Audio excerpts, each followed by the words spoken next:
आचार्य त्रिवल्लाचार्य स्वामी ग्रंथराज कुरल काव्य में 56वें 76वें परिच्छेद में धन की व्याख्या कर रहे हैं। लोक में हर वस्तु हे उपाधि भूत है,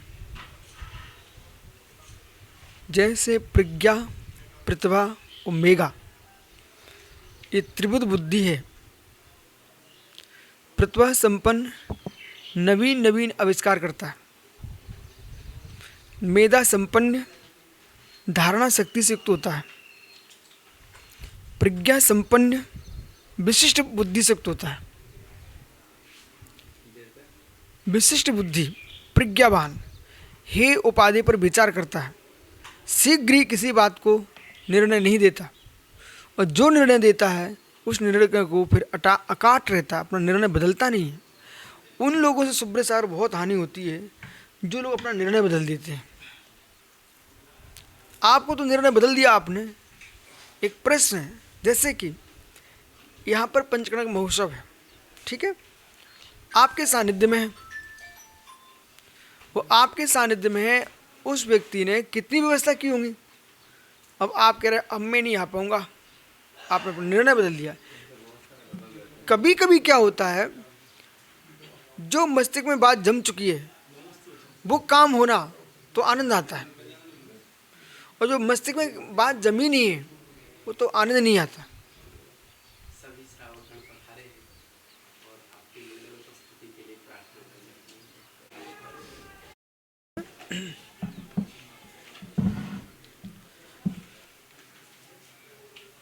आचार्य महाराज समझा रहे हैं, अर्थ संसार में बहुत उपयोगी है। जिसको कोई स्पृहा है, जिसको कोई स्पृहा है तो उनके पास धन होना चाहिए।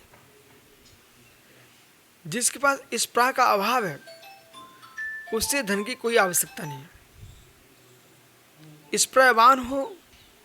स्पृहवान हो तो धनवान होना आपको अनिवार्य है, आवश्यक नहीं, अनिवार्य है।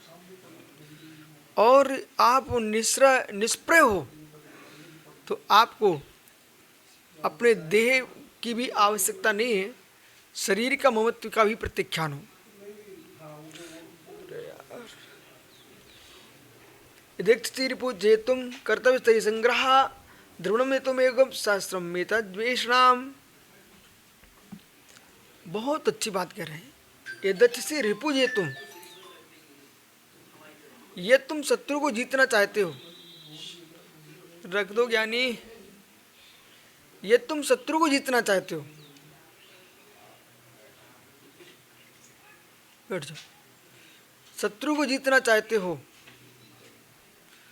बिना अस्त्र के, बिना शस्त्र के, बिना तलवार उठाए, बिना हाथ उठाए किसी को दबाने की इच्छा तुम्हारी है तो धनवान हो जाइए, दुनिया दब जाएगी।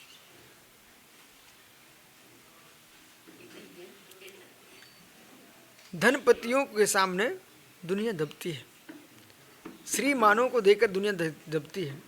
शत्रु भी शांत हो जाता है, शत्रु भी शांत हो जाता है। बोले भाई उसकी अर्थ शक्ति कितनी है, अर्थव्यवस्था जिसकी अनवस्थित है उसकी सारी व्यवस्था अनवस्थित है।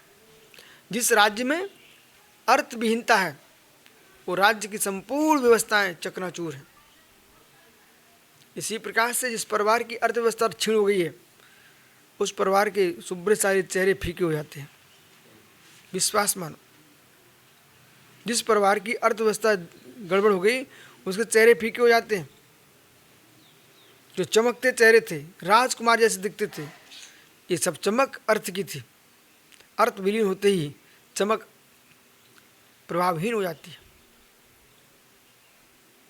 साधक के पास संयम की चमक है और श्रावक के पास धन की चमक है, और पंडित के पास आगम शास्त्र ज्ञान की चमक है। इसलिए यदि से रिपु जे तुम कर्तव्य स्तरीय संग्रह, आप शत्रु को जीतना चाहते हो, ओ शत्रु के घर को चकनाचूर करना चाहते हो, द्रविणस्य यतो मोघम, तो उसके लिए शस्त्र मेत जयेशना, उसके लिए धन संग्रह से बड़ा कोई अस्त्र नहीं है। शत्रु को पराजित करने के लिए धन संग्रह से बड़ा कोई अस्त्र नहीं है। जो तुम्हारे सामने कभी हाथियों पे चलते थे, उनके सामने तुम 4 हाथी खड़े कभी एक पे चलते थे, अपने आप भी दब जाएंगे। आज विमानों का, वाहनों का युग चल रहा है। आप पैदल चलते मिलोगे, लोग आपको कुछ नहीं समझते। वहीं आप भरे उन पर चलो मत, घर में 4 खड़े कर लो। आदमी सोचता भाई अब इससे बात संभल के करने का। बड़े बड़े ज्ञानी लोग होते, सुब्रत सागर, वो सब ग्रंथों की ग्रंथ अलमारियां सेट करके रखते हैं। तो लोग सोचते ये क्यों रखी है, ये अंदर का रहस्य है। हर वस्तु में तरंगें बरगना हैं, वे प्रभावित करती हैं। अब माना कि कहाँ है भाई महात्मा जी, जब ये सुब्रत साई आपसे बात करते हैं तो हाथ क्यों पकड़ लेते हैं?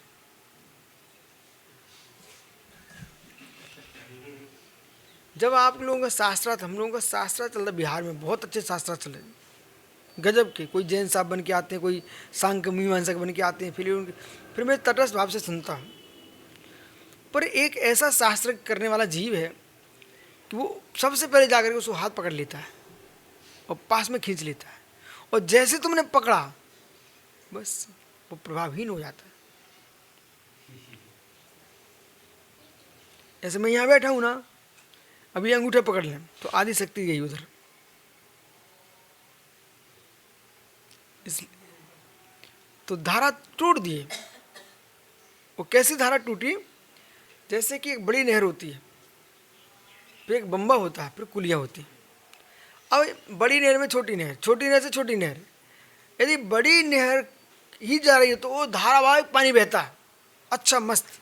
और जहाँ तुमने बीच में छोटी नहर में छोड़ दिया तो वहाँ दूसरी धारा टूटती है, और उसे फिर छोटी नहर में छोड़ दिया और धारा टूटती है, खेत में जाके समाप्त। इसी प्रकार से जिनको गहरा प्रवचन करने का मन कर रहा है, वे मंच में कोई भी आया ना, वो इसलिए आया फोटो खिंचवाने के लिए आया है, दिन भर उसको बात करने के लिए समय नहीं मिलता भाई। क्या मंच पे ही आके बात करना है और आप लग गए उसकी बात करने में, आपका विषय गड़बड़ा जाएगा। उसको अनदेखा करो। और ये अपने हाथ में भाई, सभा के लोगों को तुम बोलने का मौका दे रहे कि नहीं दे रहे हो। और एक आदमी को तुमने मौका दे दिया, मेरी पूरी सभा खराब कर दिया। वो तो चाहता आओ 1000 लोगों के बीच में, लाखों के बीच में, मैंने प्रश्न किया था, वो 1000 जगह बोलेगा अपने अहंकार के लिए, पूरी सभा खराब करके आ गया। उसको मौका ही नहीं देने का। इस प्रकार का विषय रखिए आप। धनपति आदमी कैसे सुरक्षित रहता है? अस्त्र तथा दीनहीनों को मौका नहीं देता, उनसे मिलते ही नहीं है। मिलेगा तो बात हो जाएगी, बात हो जाएगी तो तुम शक्तिहीन हो जाओगे। ये अंदर का विषय है। हम आपसे बात ही नहीं कर रहे हैं। बात नहीं करें तो हम बातों में रहेंगे, बात नहीं करेंगे तो हम बातों में रहेंगे। समझो, बात नहीं करेंगे तो हम बातों में रहेंगे, बात कर लेंगे तो सामान्य में आ जाएंगे।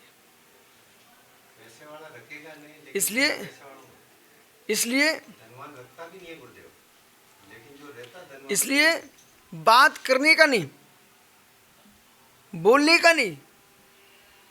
हाँ, मौका आ जाए तो दूसरे का सहयोग जरूर कर देना।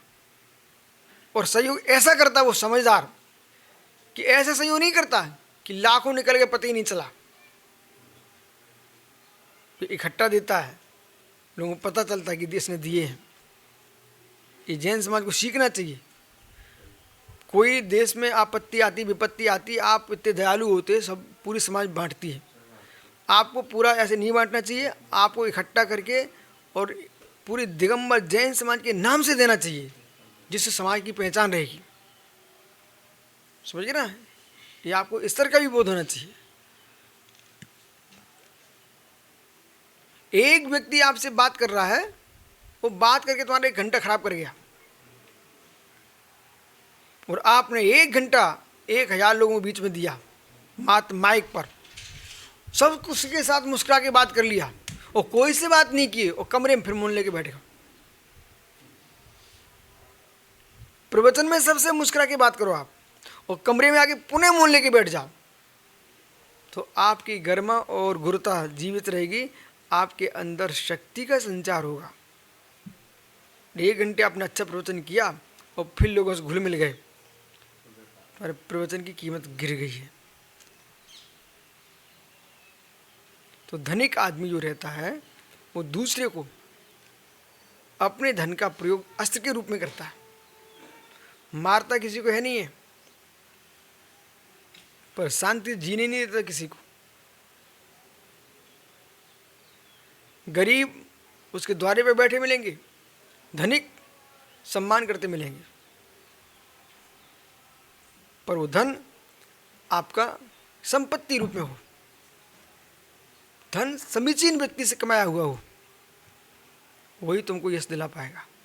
वो असमीचीन दृष्टि से कमा के रखा है, घर में धन तो रखा रहेगा लेकिन सम्मान नहीं मिलता, लोग सम्मान नहीं दे पाते। बोले मुझे मालूम है इसका पैसा कैसा है, ये शब्द बहुत खोटा है, बोले मालूम है इसका पैसा कैसा है। जैसे कि इनको मालूम है बहुत सारे लेखक हुए देश में, जबकि लेखक है ही नहीं भी, जिनके नाम से प्रणीत सागर जी हजारों पुस्तकें छपी रखी हैं, पर उस आदमी ने एक प्रश्न नहीं लिखा। इनसे लिखवा ली, इनसे लिखवा ली, सबसे लिखवा करके खरीद लिया आपको और नाम डले। अब जिसको पता चल जाए, जिसको मालूम नहीं, वो कहेगा ओ इतने ग्रंथ लिख दिए, और जिस दिन पोल खुल जाएगी ना तो क्या कहेगा, बोले मालूम है रहने दो भैया, मालूम है रहने दो, ये ग्रंथ किसने लिखे और किसके छपे हैं। संकलन भी करो तो एक बार देख के करो, दुनिया से बोल दिया आप एक संकलन नहीं, संकलन तक नहीं कर रहे हैं, वो भी दूसरे से कराया है, उसमें क्या क्या उटपटांग लिख के रख दिया, छप गया।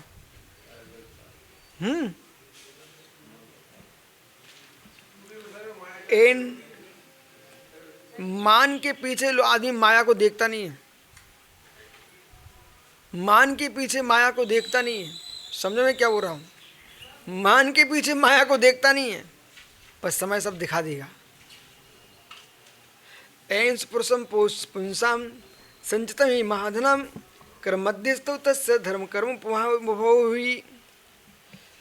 एंस पुरुषम, देखो जिसने बहुत सा धन एकत्रित कर लिया और शेष 2 पुरुषार्थ धर्म अर्थ काम, धर्म और काम उसके कर तलगत है। हाँ, जिस व्यक्ति ने बहुत सा धन एकत्रित कर लिया, शेष 2 पुरुषार्थ धर्म और काम उसके कर तलगत है, मतलब धनी है तो प्रेम से दान भी दे लेता है, धर्म भी कर लेता है, और उससे उसको मोक्ष की सिद्धि हो जाएगी। इसलिए उन्होंने धन को प्रधानता दे दी। ये व्यवहार धर्म की व्याख्या है। ठीक है, शेष आगे विचार करेंगे आगे से।